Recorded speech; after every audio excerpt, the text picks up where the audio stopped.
प्यारे बच्चों, यदि आप सभी अध्याय 6 पढ़ रहे हैं और आपको इसके अंदर कुछ भी समझ में नहीं आ रहा है तो आपको इस वीडियो को कंप्लीट देखना चाहिए। इसके अंदर हर एक चीज़ को मैं बड़े आसान तरीके से आपको समझाने जा रहा हूँ कि रेखाखंड किसे कहते हैं, किरण कैसे कहते हैं, ठीक है। और यहाँ पर न्यून कोण किसे कहते हैं, अधिक कोण किसे कहते हैं, बहुत सारी चीज़ें इसके अंदर हम समझेंगे। हर एक चीज़ को यहाँ पर मैं आप सभी को बताऊँगा, हर एक चीज़ को समझेंगे किस प्रकार से ये आते हैं और किस तरह इनको हम पहचानते हैं। मैं आपको इसके अंदर चित्र बनाकर भी समझाऊंगा, तो आपको बड़े ध्यानपूर्वक एक एक चीज़ को समझना है। अगर आप इस चीज़ों को समझ लेते हैं तो आगे जो भी हम एक्सरसाइजें आपको कंप्लीट करवाएंगे सारी चीज़ें आपको समझ में आने वाली हैं। तो चलिए इसके अंदर सबसे पहले हम देखते हैं आखिर रेखाखंड किसे कहते हैं।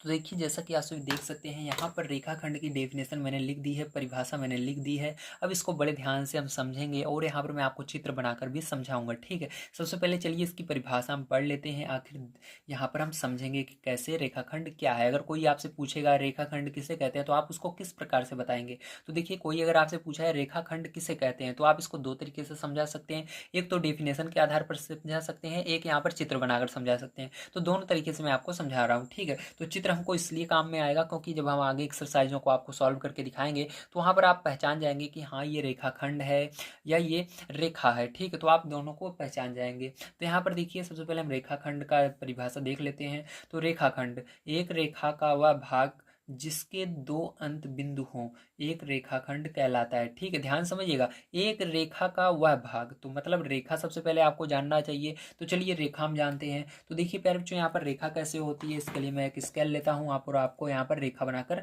दिखा देता हूँ, ठीक है। तो देखिए यहाँ पर आपका क्या है, ये रेखा यहाँ पर मैंने बनाया, ठीक है। रेखा जो होती है प्यारे बच्चों, इसके अंदर दोनों साइड इस तरह से क्या होता है, निशान बना होता है तीर का, ठीक है। दोनों साइड क्या होता है, तीर का निशान बना होता है। मतलब जो रेखा होती है उसको आप चाहे जितना बड़ा कर सकते हैं। अभी इतनी बड़ी दिख रही है, चाहो आप इतनी बड़ी कर सकते हो। ये जो ये निशान है, ठीक है, तीर का, इसका मतलब है ये दोनों साइड फैल सकती है, चाहे जितना आप इसका बढ़ा सकते हो, ठीक है। अब देखिए आप रेखा समझ गए हो, ये क्या है, आपकी रेखा है, ठीक है। इस तरह से रेखा होती है। चलिए अब आगे देखिए, एक रेखा का वह भाग जिसके दो अंत बिंदु हों। मतलब रेखा का क्या होता है, जो रेखाखंड होता है वो रेखा का एक भाग होता है। तो उसको कहाँ से निकाला जाता है, इसके बीच से कहीं से भी निकाल लिया जाता है। तो मान लीजिए इसके बीच से हमने इतनी दूरी निकाल ली, तो इसको आप किस तरह से बनाओगे। अगर इसको बनाना है तो इसको हम इस तरह से बना सकते हैं, ठीक है। तो यहाँ पर मैं आपको रेखाखंड बनाकर दिखा देता हूँ। तो क्या है, इस बीच के हिस्से को मैंने यहाँ पर निकाला और इसको थोड़ा बड़ा कर दिया ताकि आपको दिख जाए। तो देखिए ये क्या है, रेखाखंड का भाग है, ठीक है। तो ये यहाँ पर आप इसको कहेंगे एक रेखा का वह भाग, ठीक है। एक रेखा का क्या है, ये वह भाग है जिसके दो अंत बिंदु हो, एक रेखाखंड कहलाता है। मतलब इसके दो अंत बिंदु हैं, मतलब इसको हम और नहीं बढ़ा सकते हैं, जितना बड़ा है उतना ही रहेगा, समझ गए। रेखा को हम बढ़ा सकते हैं लेकिन जो रेखाखंड है उसको हम बढ़ा नहीं सकते हैं, बस वो जितनी है उतनी ही रहती है, समझ गए आप सभी, वेरी गुड। तो ये क्या होगा, आपका रेखाखंड होगा, ठीक है। क्या होगा, रेखाखंड होगा। इसको चलिए नाम दे देते हैं। तो इसको ए नाम दे दिया और इसको बी नाम दे दिया। इसी को भी क्या करते हैं, हम ए नाम दे देते हैं और इसको बी नाम दे देते हैं, ठीक है। इस तरह से आप नाम दे सकते हो। तो आप समझ गए होंगे रेखा और रेखाखंड में क्या अंतर होता है। चलिए इसके बाद हम देखते हैं किरण। आखिर किरण किसे कहते हैं। तो देखिए अब यहाँ पर हम समझेंगे किरण, ठीक है। तो किरण जो होती है उसकी परिभाषा क्या होती है, बड़े ध्यान से समझिएगा। अभी मैं यहाँ पर चित्र बनाकर भी आपको इसको समझाऊंगा, ठीक है। देखिए, रेखा का वह भाग जिसका एक अंत बिंदु हो, एक किरण कहलाता है, ठीक है। मतलब ये भी क्या है, किरण जो है ये भी रेखा का एक भाग ही है। लेकिन इसके अंदर जो रेखाखंड था इसके अंदर दो अंत बिंदु थे, लेकिन इसके अंदर केवल एक अंत बिंदु होता है। कितना होता है, केवल एक अंत बिंदु होता है। तो मतलब आप चाहे इधर से ले लीजिए इतना आगे का, चाहे इधर से इतना ले लीजिए, ठीक है। तो किरण दोनों साइड आप खींच सकते हैं। मैं यहाँ पर आपको खींच के दिखा देता हूँ किरण किस तरह से दर्शाया जाता है, ठीक। तो किरण किस तरह से बनती है मैं दिखा देता हूँ आपको। तो देखिए यहाँ पर देखिए, इसके आगे यहाँ पर देखिए एक अंत बिंदु, मतलब इसके पीछे आप क्या कर सकते हैं, इसके पीछे कुछ नहीं आप कर सकते। इसके पीछे जो होता है ये तीर का निशान नहीं होता है, केवल एक तरफ ही तीर का निशान रहेगा, चाहे इधर का रहे चाहे इधर का रहे, ठीक है। दोनों साइड किधर भी आप कर सकते हो लेकिन एक ही तरफ रहता है। किरण जो होती है उसके अंदर क्या होता है, एक ही तरफ तीर का निशान होता है, मतलब उसको केवल एक ही तरफ बढ़ाया जा सकता है। अगर वो शुरू यहाँ से हो रही है तो केवल उसको एक तरफ वैसे बढ़ाया जा सकता है। अगर शुरू यहाँ से हो रही है तो उसको इस साइड जाए जितना बढ़ाया जा सकता है, ठीक है, ध्यान रखिएगा। तो इसको भी आप नाम दे सकते हैं ए और बी, इसी तरह से इसको भी नाम दे सकते हैं ए और बी, समझ गए आप सभी। तो ये क्या है, आपका किरण है, ठीक है। किरण यहाँ पर दो तरह से आप बना सकते हो, चाहो आप ऊपर नीचे किधर से भी बना सकते हो, चाहे इधर का बना सकते हो, ठीक है। किरण आप इधर को भी बना सकते हो, इधर को भी बना सकते हो, चाहो इस तरह से ऊपर की साइड भी आप किरण बना सकते हो, लेकिन उसके अंदर कंडीशन एक रहेगी, बस ये जो तीर का निशान है केवल एक तरफ ही आपको ऐसे बनाना है, ठीक है। चाहो आप नीचे की तरफ बना सकते हो, ठीक है, इस तरह से, लेकिन उसके अंदर भी क्या रहेगा, तीर का निशान केवल एक तरफ ही रहेगा। जिसके अंदर तीर का निशान केवल आपको एक तरफ दिखेगा इस तरह से, ठीक है। देखिए इसके अंदर भी एक तरफ है, इसके अंदर भी एक तरफ, इसके अंदर भी, इसके अंदर भी, तो वो क्या रहेगी, आपकी किरण रहेगी, ठीक है। जिसके अंदर दोनों साइड तीर का निशान रहेगा वो क्या रहेगी, रेखा रहेगी। जिसके अंदर किधर भी तीर का निशान नहीं रहेगा, एक सीधी लाइन रहेगी, तो उसको क्या कहेंगे, रेखाखंड कहेंगे। इस तरह से भी आपको दिखेगा, ठीक। कहीं पर इस तरह से बिंदु नहीं दिखेगा आपको बगल में, ये तो मैंने दिखाने के लिए आपको बनाया है। केवल ऐसे सीधी रेखा अगर खींची रहेगी तो इसको आप क्या कहेंगे, इस तरह से लाइन खींची रहेगी तो इसको भी रेखाखंड बोला जाता है, ध्यान रखिएगा। आगे जब हम इसके अंदर एक्सरसाइज सॉल्व करेंगे तो ये सारी चीज़ें काम में आने वाली हैं। चलिए इसके अंदर तीसरा नंबर हम देखते हैं प्यारे बच्चों, और क्या चीज़ें हैं जो आपको समझना है यहाँ पर चाहिए। तो और यहाँ पर प्यारे बच्चों एक चीज़ आपको समझा देता हूँ, जो आपका यहाँ पर रेखा है इसको किस तरह से आप प्रदर्शित करेंगे। जहाँ पर ए बी रेखा है तो इसको आप इस तरह से लिखेंगे, ए बी, इसके ऊपर रेखा का निशान आपको इस तरह से बनाना है, क्योंकि इसके अंदर दोनों तरफ निशान रहता है रेखा में, तो आप ऐसे लाइन खींचेंगे और दोनों तरफ छोटी से इसके ऊपर निशान लगा देंगे, तो ये क्या होगा, ये रेखा को दर्शाता है, मतलब ए बी क्या है, हमारी रेखा है, ठीक है। इसी तरह से हमको अगर रेखाखंड को दिखाना है तो यहाँ पर ए बी दोनों, क्योंकि इसका नाम ए बी दिया हुआ है तो ए बी लिखना है। और रेखाखंड में मैंने बताया कोई भी इसके अंदर तीर का निशान नहीं होता है, तो बस आपको ऐसे एक लाइन खींच देनी है तो हम जान जाएंगे कि ये क्या है, हमारा रेखाखंड है। ए बी क्या है, रेखाखंड है। अगर इसके ऊपर दोनों तरफ तीर का निशान है तो मतलब ये हमारा क्या है, ए बी एक रेखा है, ठीक है। इसी तरह से किरण को दर्शाना रहेगा तो कैसे दर्शाएंगे, यहाँ पर जैसे ए बी है तो ए बी के ऊपर क्या करेंगे आप, इसके ऊपर आप लाइन खींच देंगे इस तरह से, ठीक है। तो इस तरह से आपको लाइन खींच देना है तो आप समझ जाओगे कि हाँ ये क्या है, हमारा ए बी एक किरण है, ठीक है। समझ गए आप सभी। देखिए ध्यान रखिएगा इसके अंदर जाए, ये जो आपका किरण है इसके अंदर आप दो प्रकार से लाइनें खींच सकते हो, एक तो ये या इधर को खींचो या आप इस तरह से किरण खींचो, ठीक, इधर की साइड में। तो ज़्यादातर प्रयोग में ये वाला आता है, ध्यान रखिएगा। इसके अंदर ये ऊपर और नीचे वाला ज़्यादा प्रयोग में नहीं आएगा, हमेशा ज़्यादा ये वाला देखने के लिए मिलेगा, ठीक है। ए बी के ऊपर इस तरह से आप जब एक किरण खींच देते हो, मतलब एक इस तरह से रेखा खींचकर उसके अंदर एक तीर नील का निशान लगा देते हो तो समझ जाते हैं हाँ ये क्या है, किरण है हमारी, ठीक। समझ गए आपसे, वेरी गुड। चलिए इसके बाद अब आगे देखते हैं। तो देखिए अब यहाँ पर हम समझेंगे संरेख बिंदु आखिर किसे कहते हैं, ठीक। तो आपको इसको समझना बहुत जरूरी है। संरेख किसे कहते हैं, संरेख बिंदु किसे कहते हैं, बात एक ही है, ठीक है। तो यहाँ पर जब आपसे पूछा जाए संरेख किसे कहते हैं तो आपको याद रखना है, यदि दो या दो से अधिक है, ठीक है, या तीन से अधिक ऐसे भी कह सकते हैं, ठीक है। ध्यान रखिएगा दो से ज्यादा होना चाहिए, तीन हो सकता है, चार हो सकता है, पांच हो सकता है, ठीक है। तो आप इसको इस तरह कहेंगे, यदि तीन या अधिक बिंदु एक ही रेखा पर स्थित हो तो वे संरेख बिंदु कहलाते हैं। जैसे कि मान लीजिए यहाँ पर एक बिंदु है, ठीक है, और एक बिंदु यहाँ पर है, और एक बिंदु यहाँ पर है, ठीक है, और एक बिंदु यहाँ पर है।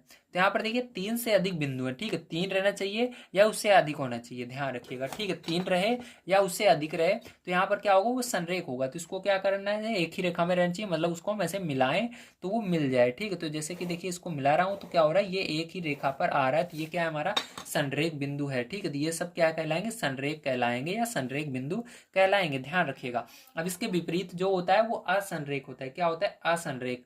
तो यदि ये जो बिंदु है, ठीक है, वो एक रेखा में ना रहे तो चलिए यहाँ पर असंरेख देख लेते हैं, चौथा नंबर। तो देखिए असंरेख की डेफिनेशन इस तरह से होगी, यदि तीन या अधिक बिंदु एक ही रेखा पर स्थित ना हो तो वे असंरेख कहलाते हैं। जैसे कि मान लीजिए यहाँ पर एक बिंदु है, एक बिंदु यहाँ पर है, ठीक है, एक बिंदु यहाँ पर है और चौथा बिंदु जो है यहाँ पर कहीं पर नीचे आ गया। तो अब देखिए ये एक रेखा में नहीं है, मतलब चारों बिंदु एक लाइन से नहीं मिल सकते। ये तीनों तो अगर हम जोड़ेंगे तो जुड़ जाएंगे, ठीक है, एक लाइन से ऐसे जुड़ जाएंगे, लाइन हम खींच सकते हैं। लेकिन ये चौथा वाला जो है ये यहाँ पर नहीं खींचा जा सकता, ठीक है। तो मतलब ये या तो ये दोनों भी बन जाएंगे या ये आना चाहिए चारों, ठीक। अगर चारों जब तक जितने भी बिंदु हम लिखे हैं, बनाए यहाँ पर दिया गया है, सब अगर एक लाइन में नहीं आ रहे हैं, एक सीध में नहीं आ रहे हैं तो वो आसनरेख होता है, सीधी सी बात है, ठीक। समझ गए। जैसे कि अंदर देखिए यहाँ पर क्या हुआ, ये सभी एक ही लाइन के बिल्कुल सीध में थे, यहाँ पर लाइन खींच गई, लेकिन इसके अंदर लाइन नहीं खींची जा सकती बिल्कुल सीधी, ठीक है, ये यहाँ पर टेढ़ी हो जाएगी, इसलिए ये आसनरेख बिंदु होगा। समझ गए आप सभी। चलिए इसके आगे अब देखते हैं। तो देखिए अब यहाँ पर समझना है आपको किरण, यहाँ पर हम समझेंगे कोण किसे कहते हैं, क्या कहेंगे, कोण किसे कहते हैं। तो देखिए अब यहाँ पर हम देखेंगे कोण तो आइए अब हम देखते हैं यहाँ पर कोण किसे कहते हैं। तो कोण को समझने के लिए सबसे पहले आपको यहाँ पर समझना होगा इसकी डेफिनेशन को। तो चलिए इसकी डेफिनेशन जान लेते हैं। तो इसकी डेफिनेशन होती है, जब दो किरणें एक ही अंत बिंदु से प्रारंभ होती हैं तो एक कोण बनता है। क्या होता है, जब दो किरणें, किरणें मैंने कैसे बताया था, आपको ध्यान से देखिएगा। किरणें मैंने आपको ऐसे बताया था कि जो किरण होती है वो क्या होती है, वो कुछ इस प्रकार से होती है, ठीक है, इस तरह से होती है किरण, ठीक है। यहाँ पर क्या होता है, इसके एक तरफ तीर का निशान बना होता है किरण के, दूसरी तरफ कुछ नहीं बना होता, ठीक है। लेकिन यहाँ पर क्या कह रहा है, ध्यान से देखिएगा, ये क्या है, आपकी किरण है, ठीक। इसी से मिलकर क्या बनेगा, कोण बनेगा। देखिए क्या कह रहा है, जब दो किरणें एक ही अंत बिंदु से प्रारंभ हो, मान लीजिए यहाँ पर क्या हुआ, एक हमने बिंदु लिया, अब इसके अंदर क्या हो रहा है, यहीं से दोनों किरण प्रारंभ हो रही है, ठीक है। कोई एक किरण इधर जा रही है इस तरह से, एक किरण आपकी इस तरह से जा रही है, ठीक है, इसी बिंदु से इस तरह से। तो यहाँ पर क्या बनेगा, कोण बनेगा, क्योंकि देखिए ये किरण है, ये किरण है, शुरू कहाँ से हो रही है, एक ही बिंदु से शुरू हो रही है। यही यहाँ पर बोला जा रहा है, जब दो किरणें एक ही अंत बिंदु, तो एक ही बिंदु से क्या हो रहा है, प्रारंभ होती हैं, तो वहां पर क्या बनता है, कोण बनता है। मतलब यहाँ पर हमारा एक कोण बन गया, ठीक है। समझ गए आप सभी, तो इसको क्या बोलेंगे, कोण बोलेंगे। तो इस तरह से आपको समझना है, जब इस तरह से एंगल बनेगा तो इसको क्या बोलते हैं, कोण बोलते हैं। चलिए इसके बाद 6 नंबर देखते हैं, ठीक है। अब यहाँ पर आपको समझना पड़ेगा कि आखिर हम, ठीक है, भुजा किसे कहते हैं, ठीक है, भुजा क्या होती है उसको आइए समझ लेते हैं। तो देखिए यहाँ पर अब आपको समझना है आखिर हम भुजाएं किसे कहते हैं। तो देखिए भुजाएं के आप इस तरह से समझ सकते हैं, कोण को बनाने वाली दोनों किरणें को, जो कोण बना रही हैं, यहाँ पर कोण ये बन रहा है और इसको बना कौन रही है, ये वाली किरण बना रही है, ये वाली किरण बना रही है, इसी को हम क्या कहते हैं, भुजा कहते हैं, ठीक है। ये एक भुजा हो जाएगी यहाँ से यहाँ तक, और ये दूसरी भुजा यहाँ से यहाँ तक हो जाएगी, समझ गए। तो देखिए यहाँ पर पहले जैसे आपने देखा, यहाँ पर क्या हो रहा है, एक कोण बन रहा है इस तरह से, ठीक है। तो यहाँ पर ये जो कोण बना रही हैं ये किरणें ही क्या कहलाती हैं, वो भुजा कहलाती हैं। तो यहाँ पर कितनी भुजा है, 2 भुजाएं, क्योंकि एक किरण इधर जा रही है, एक किरण इधर जा रही है, जितनी किरण रहेंगी उतनी भुजाएं होंगी, ध्यान रखिएगा। तो 2 किरण है, तो एक यहाँ से यहाँ तक, तो ये एक भुजा होगी, ये यहाँ से यहाँ तक भुजा होगी, ठीक। तो इसको क्या कहेंगे, भुजा बोलेंगे, ध्यान रखिएगा। और ये भी क्या होगी, भुजा होगी, ठीक। समझ गए आप सभी, वेरी गुड। चलिए इसके आगे अब देखते हैं। तो आइए अब हम यहाँ पर समझते हैं न्यून कोण आखिर किसे कहते हैं, ठीक। तो न्यून कोण को समझने के लिए आपको कुछ इस प्रकार से समझना है, 0 अंश से बड़ा व 90 अंश से छोटा होता है, ठीक। जो न्यून कोण होता है वो क्या होता है, 0 अंश से बड़ा होगा। यहाँ पर x क्या है, आपका न्यून कोण है मान लीजिए, क्योंकि यहाँ पर x माना है। तो देखिए 0 से क्या होगा, बड़ा होगा, और 90 अंश से छोटा होगा, ठीक है, ध्यान रखिएगा। इस तरह से आपको समझना है, 0 अंश से बड़ा होता है और 90 अंश से छोटा होता है। इस तरह से आप इसको संकेत द्वारा लिख सकते हैं, ठीक है। चलिए इसके बाद हम जानते हैं अब अपना न्यून कोण के बाद समकोण। तो देखिए यहाँ पर समकोण की बात आती है, तो समकोण आपको समझना है, जो समकोण होता है वो 90 अंश का कोण होता है। तो 90 अंश का अगर कहीं पर भी कोण बन रहा है तो उसको समकोण कहते हैं। जैसे कि देखिए आपका यहाँ पर क्या होगी, एक लाइन कोई सी भी है, ठीक है, जैसे मान लीजिए ये लाइन है, ठीक है, इसके बिल्कुल यहाँ पर और थोड़ा नीचे बनाते हैं, यहाँ पर जैसे लाइन है और इसको बिल्कुल सीधो सीधे इस तरह से, ठीक है, बिल्कुल सिद्ध में कोई भी अगर लाइन इस तरह से और खींची जाती है तो वो 90 अंश का कोण बनाती है यहाँ पर, ठीक है। तो यहाँ पर क्या बन रहा है, 90 अंश का कोण बन रहा है, इसको क्या कहेंगे, समकोण कहेंगे, ध्यान रखिएगा, ठीक है। ये जो कोण बना यहाँ पर कितने अंश का बना, 90 अंश का, यही समकोण कहलाता है इस तरह से। तो समझ गए आप सभी, वेरी गुड। चलिए इसके अंदर अब देखते हैं हम अपना C नंबर का, कि अधिक कोण किसे कहते हैं। तो देखिए ध्यान समझिएगा, यहाँ पर अब हम समझेंगे अधिक कोण, ठीक है। तो 90 अंश से अधिक और 180 अंश से कम के कोण को हम क्या कहते हैं, अधिक कोण कहते हैं। अब इसको बनाते कैसे हैं, ध्यान से देखिएगा। मतलब ये आपका 90 अंश से ज़्यादा होना चाहिए, तो 90 अंश मैंने बताया था, जो समकोण होता है वो 90 अंश होता है, मतलब बिल्कुल इस तरह सीधा नहीं होना चाहिए, इससे ज़्यादा होना चाहिए, ठीक है। और 180 अंश से कम होना चाहिए, मतलब बिल्कुल लाइन के बराबर भी नहीं होना चाहिए, बिल्कुल ऐसे सीधे सीधे नहीं होना चाहिए, ठीक है। तो यहाँ पर देखिए आपको 90 अंश से ज़्यादा बनाना है, तो आपको कैसे बनाएंगे, इस तरह से आप बनाएंगे, एक इस तरह से आपको पहले तो लाइन खींचनी है, उसके बाद आप इस तरह से बनाएंगे, ठीक है। इस तरह से आप बना सकते हैं। आप यहाँ पर चाहे जितने अंश का कोण बनाइए, मतलब ये 90 से ज़्यादा होना चाहिए और 180 अंश से कम होना चाहिए। तो इसको बनाने के लिए 2 तरीके से आप इसका इस्तेमाल कर सकते हैं, क्योंकि मैं यहाँ पर स्केल से बना रहा हूँ, आपको समझ में नहीं आ रहा हो। दूसरा तरीका आप यहाँ से बना सकते हैं चांदे की मदद से। तो मैं यहाँ पर आपको चांदा लेकर दिखा देता हूँ। तो जैसा कि यहाँ पर चांदा मैंने ले लिया है, तो इसके अंदर आप ध्यान से देखिए, तो यहाँ पर देखिए, यहाँ पर आप देख सकते हैं 90 अंश यहाँ पर है, ठीक है। तो यहाँ पर क्या होना चाहिए आपको, यहाँ पर देखिए बीच में जो ये निशान दिख रहा है, इसको क्या करना है आपको, इस लाइन के बिल्कुल सिद्ध में रखना है, मतलब यहाँ पर जो ये निशान है इसको यहाँ पर रखना है, जो यहाँ पर डॉट लगा हुआ है, ठीक, जो यहाँ पर बिंदु है, ठीक है, यहाँ पर ऐसे रखा।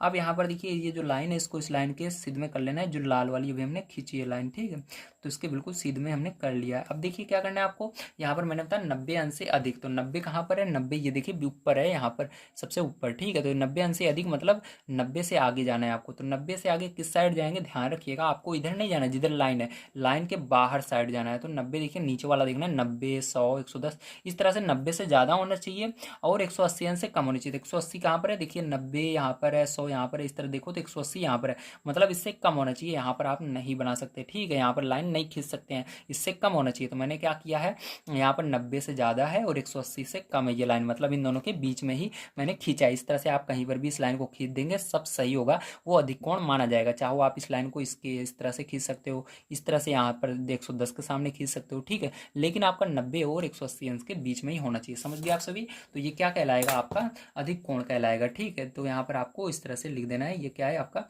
अधिक कोण है। तो इसको संकेत के माध्यम से किस तरह से आप लिखेंगे इसको भी समझ लीजिए। तो इसको सांकेतिक भाषा में लिखने के लिए आपको लिखना है सबसे पहले 90 से ज़्यादा होगा और इसको हमने क्या माना, इतनी दूरी को यक्स मान लेना है, तो यक्स और ये छोटा होगा 180 अंश से। तो इस तरह से आप इसको संकेत के माध्यम से लिख सकते हैं, ठीक है। चलिए इसके बाद हम देखते हैं ऋज कोण किसे कहते हैं। तो देखिए ऋज कोण की परिभाषा कुछ इस प्रकार से आप कह सकते हैं, 180 अंश के कोण को ऋज कोण कहते हैं, ठीक है। जो 180 अंश का कोण होता है, तो 180 अंश का कोण कैसे बनाते हैं, देखिए स्केल पर ये जो लाइन है ये 180 अंश का कोण बना रही है, मतलब आप बिल्कुल सीधी अगर लाइन खींचते हैं तो 180 अंश का होती है। तो इस तरह से अगर आप कोई भी लाइन अगर सीधी खींचते हैं तो वो 180 अंश की होती है, ध्यान रखना है आपको, ठीक है। इस तरह से भी तो यहाँ पर अगर आप एक सीधी ऐसे लाइन खींच लेते हैं तो 180 अंश की होती है, ठीक। तो यहाँ पर जो ये कोण बनेगा, यहाँ से मान लीजिए बिंदु है, यहाँ से मान लीजिए ये लाइन बन रही है, तो इसके बीच में जो कोण बनता है, ठीक है, ये कितने अंश का बनता है, 180 अंश का बनता है। तो ठीक है, ध्यान रखिएगा। तो ये आपका क्या है, ऋज कोण है, ठीक। तो इसको हमने यस मान लिया है दर्शाने के लिए। तो इसको संकेत की भाषा में किस तरह से दर्शाएंगे, तो इसको आपको सांकेतिक भाषा में इस तरह से दर्शाना है, ऋज कोण, ठीक है, आपका जो होता है वो 180 अंश का होता है, मतलब यस बराबर 180 अंश, इस तरह से लिख देंगे, ठीक है। तो ये 180 अंश का है, इस तरह से दर्शाएंगे, ठीक है। चलिए इसके बाद अब देखते हैं फिर जो हम आगे, तो इसके अंदर एक कोण आपका बच जाता है प्रतिवर्ती कोण, इसको भी हम समझ लेते हैं। तो देखिए यहाँ पर ध्यान से समझिएगा, प्रतिवर्ती कोण, ठीक है। तो प्रतिवर्ती कोण जो होता है वो 180 अंश से अधिक होता है, मतलब 180 अंश से ज़्यादा होगा और 360 अंश से कम होगा, ठीक है। तो प्रतिवर्ती कोण कैसे बनाना है, ध्यान से आपको देखना है। तो यहाँ पर सबसे पहले आपको देखिए 180 अंश से ज़्यादा मतलब 180 अंश यहाँ पर बिल्कुल सीधी लाइन होती है, तो इसके इस साइड भी आएगा, ठीक। तो आपको किस तरह से इस कोण को बनाते हैं ध्यान से देखना है। सबसे पहले एक स्केल लेना है, इस पर क्या किया मैंने, एक लाइन खींचा, ठीक है। तो यहाँ पर आप देखिए 180 अंश से ज़्यादा होना चाहिए, तो क्या होगा, यहाँ पर हमने एक इस तरह से और एक लाइन खींची, ठीक है। तो ये देखिए इस तरह से, ठीक है, ये होगा। अब देखिए मैंने बताया था इस यहाँ से यहाँ तक, ठीक, यहाँ पर एक मान लीजिए इस तरह से हमारी क्या है, ये लाइन मैंने ऐसे आपको समझने के लिए ऐसे बना दिया है, ठीक है, ये लेकिन लाइन नहीं है। तो इस तरह से जब कोई भी लाइन रहती है यहाँ पर 180 अंश का कोण बनता है, मैंने बताया, ठीक है, 180 अंश है, लेकिन यहाँ पर ज़्यादा होना चाहिए, अधिक होना चाहिए, मतलब इस लाइन को भी पार करके क्या होना चाहिए, ये इस साइड आ जानी चाहिए और फिर से यहाँ पर आकर जुड़ जानी चाहिए, मतलब 180 अंश से अधिक है ये, ठीक है, और 360 अंश से कम है। 360 कब होगा, जब ये वाली जो लाइन है, ठीक, ये जो अभी ऊपर है, ये जब इस लाइन इसके बिल्कुल सिद्ध में आ जाएगी, ठीक है, केवल यहाँ पर ये लाइन केवल एक लाइन बन जाएगी तो बनता है, यहाँ पर मतलब बीच में जगह नहीं छोड़नी चाहिए। समझ गए आप सभी, वेरी गुड। नहीं दिख रहा होगा तो मैं थोड़ा ऊपर कर देता हूँ, इस तरह से देखिए, फिर से समझिए। यहाँ पर क्या करना है आपको, ये जो हमने ये डॉट डॉट किया है, आपको पता है बिल्कुल इसके सिद्ध में क्या होता है, 180 अंश होता है, यहाँ पर मैंने आपको बताया। तो इस ये जो कोण बनेगा ये इस लाइन, इस 180 अंश को पार करके इस साइड आ जाएगा, ठीक, इस 180 अंश की लाइन को पार करके इस तरफ आ जाएगा, मतलब यहाँ पर जुटेगा। यहाँ से लेकर यहाँ तक जो कोण बनेगा वो कितना होगा, 180 अंश से ज़्यादा होगा, क्योंकि इस लाइन के बराबर 180 अंश होता है, मैंने अभी आपको बताया ऊपर।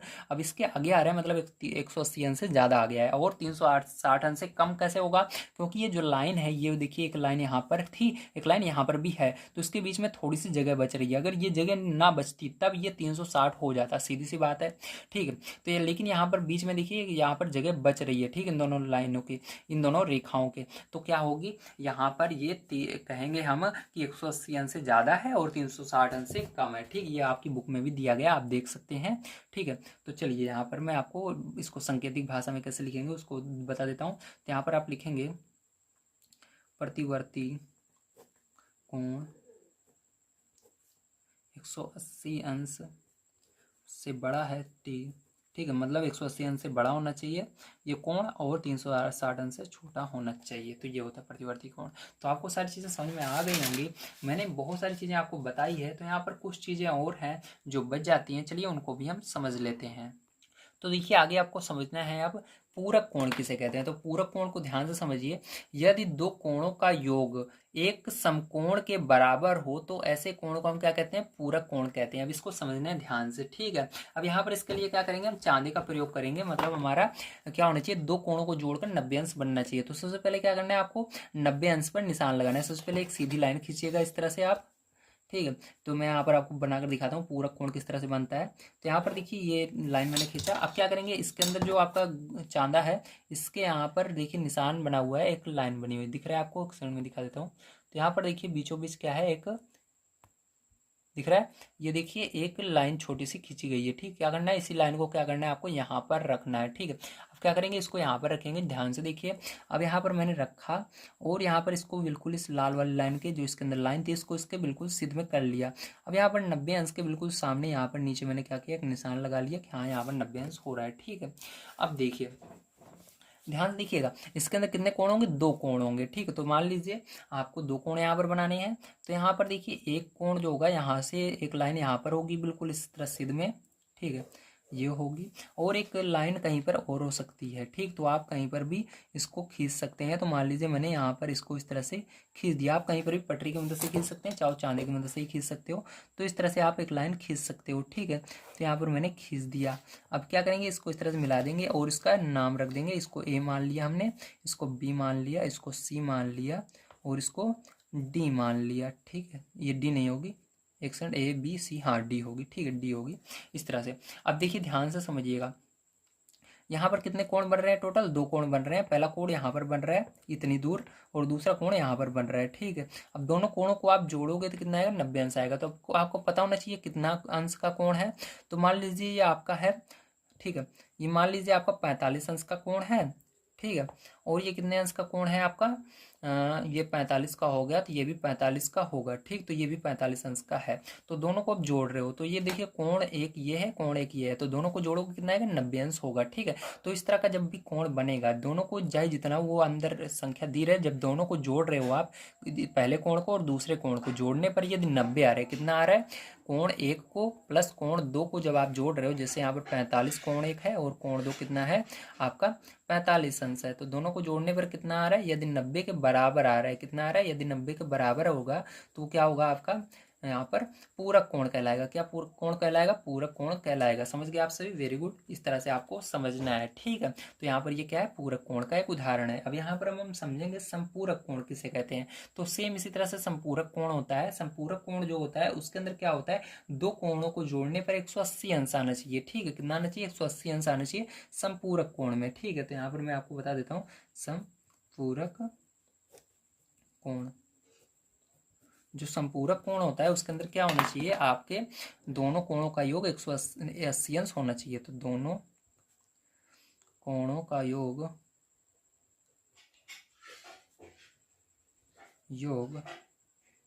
180 अंश होना चाहिए,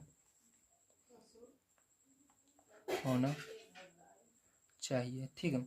तो कितना होना चाहिए, 180 अंश होना चाहिए। तो 180 अंश अगर आप उसके अंदर इसी तरह से सेम दो कोण उसके अंदर भी बनेंगे और दोनों कोणों का योग कितना होना चाहिए, 180 अंश होना चाहिए। तो यहाँ पर मैं उसको बनाकर दिखा देता हूँ। तो आप जानते हैं 180 अंश का कोण तब बनता है जब बिल्कुल सीधी लाइन होती है इस तरह से, ठीक है। तो यहाँ पर क्या किया मैंने, एक बिल्कुल सीधी लाइन खींच दी और इसको मैंने नाम दे दिया ए और यहाँ पर एक बिंदु बी मान लिया और यहाँ पर ये सी। अब यहाँ से एक और मैंने क्या किया, एक लाइन और खींच दी, ठीक है, इस तरह से मान लीजिए ये, और इसको नाम दे दिया डी। अब देखिए इसके अंदर दो कोण बन रहे हैं, एक कोण यहाँ पर बन रहा है, एक कोण यहाँ पर बन रहा है, ठीक है। तो मान लीजिए यहाँ पर जो कोण बन रहा है ये आपका 100 अंश का बन रहा है और यहाँ पर जो बन रहा है 80 अंश का बन रहा है। तो दोनों को जोड़ने पर कितना आएगा आपका, 180 अंश आएगा, ठीक है। कोणों का योग कितना हो रहा है, 180 अंश हो रहा है, ठीक। कितना हो रहा है, 180 अंश हो रहा है दोनों को जोड़ने पर, ठीक है। जब आप 80 को और 100 को जोड़ोगे तो कितना आ रहा है आपका, 180 अंश आ रहा है। तो इस तरह से जब आपका 180 अंश आए तो आपको समझ जाना है संपूरक कोण है, ठीक है। क्या है, संपूरक कोण है। समझ गए आप सभी। तो संपूरक कोण में इस तरह से आपको कोण बनेगा, ठीक है। यहाँ पर इस तरह से कोण बनेगा और जो आपका पूरा कोण रहता है उसके अंदर इस तरह से आपको कोण बनता हुआ दिखेगा। तो आप समझ गए होंगे किस तरह से इसके अंदर पहचाना जाता है। तो उम्मीद है आप सभी को सारी चीज़ें समझ में आई होंगी। तो आज की वीडियो में मैंने आप सभी को जितनी भी बेसिक चीज़ें थी उन सबको समझा दिया। अगर आगे कोई भी और चीज़ें हैं जो मेरे को लगेगा कि आपको समझना ज़रूरी है तो उन सब के लिए मैं इस तरह से आपको एक अलग से वीडियो बनाकर ज़रूर प्रोवाइड करूँगा। तो उम्मीद है आप सभी को सारी चीज़ें समझ में आ गई होंगी। मिलते हैं कल की वीडियो में। वीडियो अगर पसंद आया हो तो प्लीज़ लाइक कीजिएगा, चैनल को सब्सक्राइब कीजिएगा। कल की वीडियो में मैंने आप सभी को जो इसके पीछे की एक्सरसाइज थी उन सबको कंप्लीट करवाया है। अभी मैं इसके आगे की एक्सरसाइज आपको जल्द से जल्द प्रोवाइड करूँगा। तो वीडियो को लाइक कीजिए, चैनल को सब्सक्राइब करके रखिए। एक्सरसाइज जल्दी आपको प्रोवाइड की जाएगी। Thank you very much.